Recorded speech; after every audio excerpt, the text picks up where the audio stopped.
ऐसे समाज में हमारे पास आजकल मुद्दे हैं जिन पे हमें बहुत कुछ विचार करना है। उसी में एक मुद्दा है डिसेबिलिटी। अभी आपने देख लिया कि भाई जैसे ही पूछा मैंने आपने वर्ल्ड डिसेबिलिटी डे कब मनाया जा रहा है। गिनती के यहाँ पे जो 500-700 बच्चे खड़े हैं उनमें से 5-7 लोगों से आवाज आई और इवन मैडम अभी आपको बोल के गई है कि आज हम वर्ल्ड डिसेबिलिटी डे मना रहे हैं, पर मैडम ने ये नहीं बोला कि आज ही मनाया जाता है। सो वाई कई बच्चों ने आंसर, कई क्या काफी बच्चों ने आंसर नहीं दिया और गिनती के कुछ बच्चों ने आंसर दिया। तो ये जागरूकता फैलाने के लिए यूनाइटेड नेशन ने एक थीम रखी है वर्ल्ड डिसेबिलिटी डे। सबसे पहले तो मैं इस मुद्दे पे आता हूँ, इस विचार पे कि भाई डिसेबिलिटी ये होती क्या है। देखो बच्चों, भगवान ने सबको एक जैसा नहीं बनाया, सबके अंदर कुछ न कुछ स्पेशल क्वालिटी दी है। किसी की क्वालिटी कुछ ज्यादा एनहेंस कर दी गई है, किसी की क्वालिटी कुछ कम एनहेंस कर दी गई है, पर सब में कुछ न कुछ क्वालिटी दी है। और उन सबकी क्वालिटी की वजह से देखो हाथ में भी 5 उंगलियां बराबर नहीं है। तो हम जो समाज में रह रहे हैं सारे लिविंग ह्यूमंस, सब में सबकी क्वालिटीज बराबर नहीं है।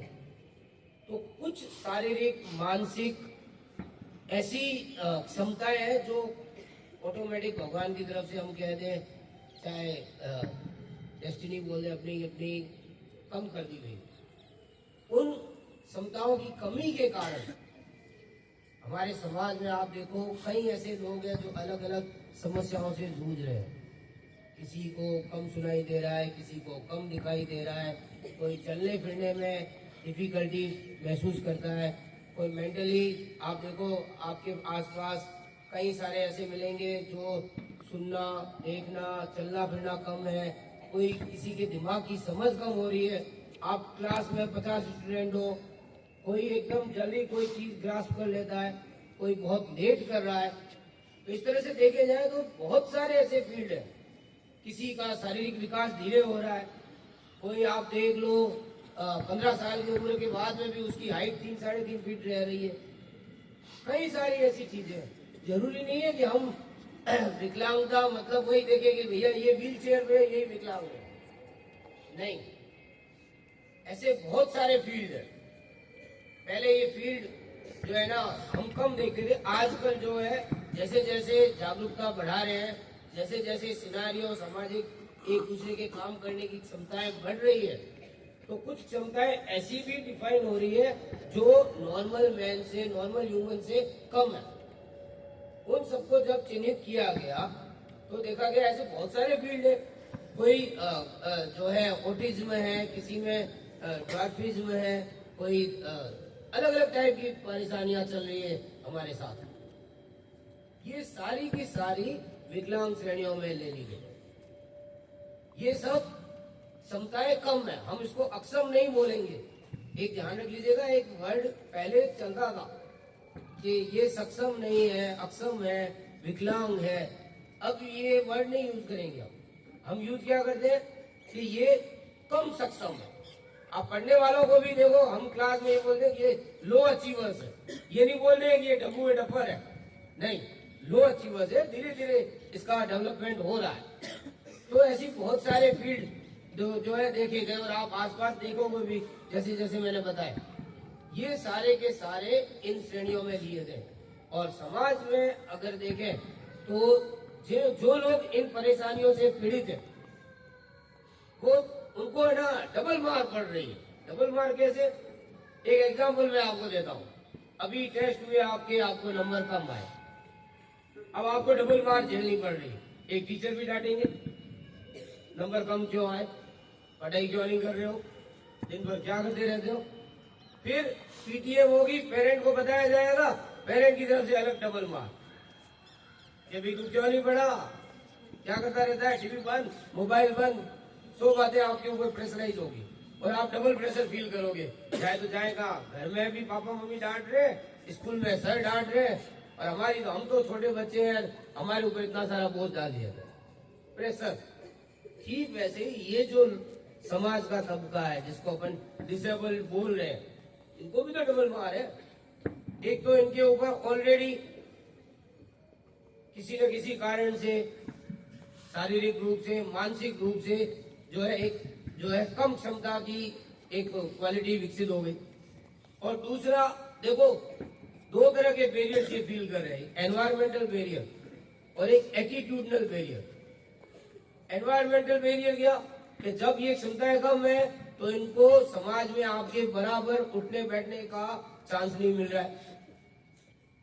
व्हील चेयर पे आदमी है कोई, उसको सड़क पार करनी हो तो भी सोचना पड़ेगा, स्कूल आना हो तो भी सोचना पड़ेगा, ऑफिस जाना हो तो भी सोचना पड़ेगा कि मैं फर्स्ट फ्लोर पे ऑफिस कैसे पहुंचूं, मैं स्कूल कैसे पहुंचूं, मैं क्लास कैसे पहुंचूं। ये हो गया एनवायरमेंटल बैरियर, जो किसी हद तक दूर भी किया जा सकता है। आप देखो अपनी स्कूल में देखो कितनी सारी व्यवस्था है। आप देखो ये पीछे एक रैम्प बना हुआ है, पीछे एक रैम्प उधर भी बना हुआ है। ये आपके छोटे बच्चों के लिए झूला वो फिसलन पट्टी का नहीं है, ये उन डिसेबल्ड लोगों को आपके साथ उठने बैठने का अधिकार देने के लिए बनाया गया है। ठीक इसी तरह से बहुत सारे आजकल जो है टेक्नोलॉजी इक्विपमेंट्स आ रहे हैं जो इनको आपके बराबर समाज में लाने की कोशिश की जा रही है। ये एनवायरमेंटल बैरियर को दूर किया जा रहा है। एक हो रहा है एटीट्यूडनल बैरियर। एटीट्यूडनल बैरियर क्या, देखो आप आसपास बहुत सारे डिसेबल देख भी रहे हो आजकल। एक अनुमान के हिसाब से वर्ल्ड में 8.5 मिलियन की जो हमारी पॉपुलेशन है उसमें 10 से 15% जो है ना वो डिसेबल्ड लोग हैं। तो किसी न किसी डिसेबिलिटी से, जरूरी नहीं व्हील चेयर, क्योंकि डिसेबल मतलब सीधा दिमाग में यही खटकता है व्हील चेयर वाला आदमी या जिसको कुछ नहीं दिख रहा है, नहीं। बहुत सारी 21 तरह की डिसेबिलिटीज को अभी हमारे इंडिया के कानून में शामिल किया गया है, वो मैं आगे बताता हूँ। तो ऐसी बहुत सारी डिसेबिलिटी से कम हर 7 में से 8 में से 1 बंदा जो है वो प्रभावित हो रहा है। हमारे इंडिया में ही कम से कम 3 करोड़ लोग डिसेबल्ड हैं जिनको हम सभी की हेल्प चाहिए।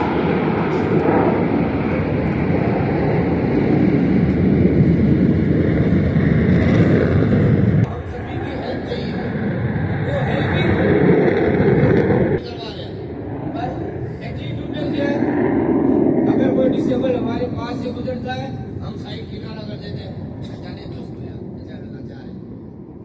ये एटीट्यूडनल है। अच्छा, कितने बच्चे हो आप, आपके फ्रेंड्स डिसेबल्ड लोग हैं, जरा चेक करो अपनी फ्रेंड लिस्ट। कितने ऐसे डिसेबल्ड लोगों को आपने अपना फ्रेंड बना रखा है, उनको आप अपने बर्थडे पे बुलाते हो। कितनों के साथ आप जो है रोज खेलते हो, पढ़ते हो, उठते बैठते हो इमोशनली। ठीक है, ऐसे नहीं कि हमारी क्लास में है या बाहर कहीं दिखाया तो ठीक है होगा कोई। जितना जब अपना अपनत्व बना रहे वो भी आपकी फीलिंग है। आप उनको एक फ्रेंड की तरह डील कीजिए, उनको जहां जहां समस्याएं आ रही हैं आप उनको हेल्प कीजिए। जरूरी नहीं है कि हर एग्जाम सुपीरियर होगा। इसीलिए 2015 में हमारे आदरणीय प्रधानमंत्री जी ने ये जो वर्ड है विकलांग अक्षम, इसको निःशक्त, इस वर्ड को हटवा के नया वर्ड दिया दिव्यांग। अब हम उसको डिसेबल नहीं बोलेंगे, क्या बोलेंगे, स्पेशली एबल्ड। एक कोई न कोई अगर अक्षमता है तो उसके पास दूसरी बहुत सारी ऐसी चीजें हैं, ऐसा क्वालिटीज विकसित हो गई है जो उनको दिव्य बना रही है, इसीलिए उसका नाम दिया गया दिव्यांग। तो आप अगर ऐसा कोई फ्रेंड है जो चल नहीं पा रहा है, आप उसके साथ बैठ के देखो, उसके विचार, उसका दिमाग आपसे कहीं ज्यादा दौड़ता। क्यों? क्योंकि वो मेंटली बहुत स्ट्रांग हो चुके हैं, तरह तरह की मार झेल चुके हैं, बहुत स्ट्रांग हो गए मेंटली। आप उनके साथ बैठ के देखो, उनसे फ्रेंडशिप करो, रास्ते में कोई मिलता है उसको हाय हेलो करो, गुड मॉर्निंग बोलो, बहुत खुशी मिलती है, उसको अपने साथ जोड़ो। इसीलिए यूनाइटेड नेशन ने इस साल की थीम रखी है, पिछले साल की थीम थी कि उनको इंक्लूसिव करना है, एक साथ रखना है, और इस साल की थीम तो और बढ़िया रखी है, एम्प्लीफाइंग the leadership of persons with disabilities for inclusive and sustainable future. हम उनके साथ उनकी लीडरशिप में काम करके देखें। जरूरी नहीं है कि वो लीडर अच्छा नहीं होगा, वो बहुत बढ़िया लीडर मिल सकता है आपको। उसके दिमाग की जो उसके सारे शरीर की एक अगर अक्षमता है तो दूसरी जो उसकी क्वालिटीज है उनको एनहेंस कर दिया जाता है ऑटोमेटिकली, और उन क्वालिटीज को अगर हम यूज करें तो बहुत बढ़िया लीडर मिल सकते हैं। तो ये सारी बातें डिसेबल्ड लोगों के लिए। और हमारे देश में जब हमने यूनाइटेड नेशन के साथ 2007 में समझौता किया, यूनाइटेड नेशन 1981 से वर्ल्ड डिसेबिलिटी के लिए आगे आ रहा है। 1992 में 1992 में उसने डिसाइड किया कि पूरे वर्ल्ड में जागरूकता फैलाने के लिए इन दिव्यांग लोगों को सामाजिक एक रूपता करने के लिए, सामाजिक साथ लाने के लिए हम वर्ल्ड डिसेबिलिटी डे मनाएंगे। और वो भी कब मनाएंगे? 3 दिसंबर। कब? हर साल 3 दिसंबर वर्ल्ड डिसेबिलिटी डे मनाया जाता है। और उसमें ये सारी चीजें दिव्यांगों के अधिकारों के लिए, जागरूकता बढ़ाने के लिए, सबको जो है एक सेंसिटिव बनाने के लिए, आगे आने के लिए अलग अलग प्रोग्राम किए जा रहे हैं। और हमारा देश भी 2007 के बाद से ये प्रोग्राम आगे बढ़ाने के लिए प्रतिबद्ध है।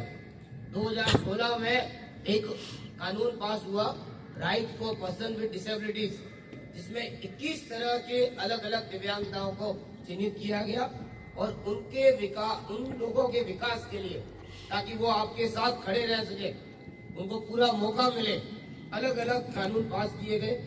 और उससे बढ़ के आगे अभी सुप्रीम कोर्ट ने ये कानून बना दिया है कि दिव्यांग लोगों के लिए जो जरूरतें हैं उनको फंडामेंटल राइट्स में शामिल कर दिया गया है। फंडामेंटल राइट्स का मतलब अब उनको जो सुविधाएं हैं वो आपको भी, सरकार को भी प्रोवाइड करवानी ही पड़ेगी। ये उनका अधिकार है, हक है। और आप सब उनकी समस्याओं को दूर करने के लिए प्रतिबद्ध हो। अंगुलियां मैंने बताई, हाथ में 5 है, हम किसी भी एक अंगुली को नजरअंदाज नहीं कर सकते। हमारे साथ समाज में वो भी लोग खड़े हैं। समाज में अगर हम 5 अंगुलियां बताएं तो एक अंगुली दिव्यांग लोगों के लिए भी है। आप देख लो, अगर एक अंगुली में चोट लग जाए, कट जाए, कुछ भी दर्द हो तो पूरी हमारी बॉडी को दर्द लगता है, फील होता है। वैसे ही उनके दर्द को पहचानो। सबसे बड़ी बात, अगर हम समाज में उनको एक साथ नहीं लेंगे तो ना तो हमारा विकास होगा ना उनका। एक अंगुली को आप हटा के देखो, पीछे की 4 अंगुलियों से कोई काम करके देखो, आप काम अच्छे ढंग से नहीं कर पाओगे। अंगूठा कट गया, आप खा के देख लो, हाथ में रोटी नहीं पकड़ी जाएगी, पेन नहीं पकड़ा जाएगा। तो वो भी हमारे समाज का एक पार्ट है। उनको साथ लेके चलो, उनके लिए सेंसिटिव बनो, उनके लिए जहां जहां हेल्प हो सके आगे बढ़ के करो।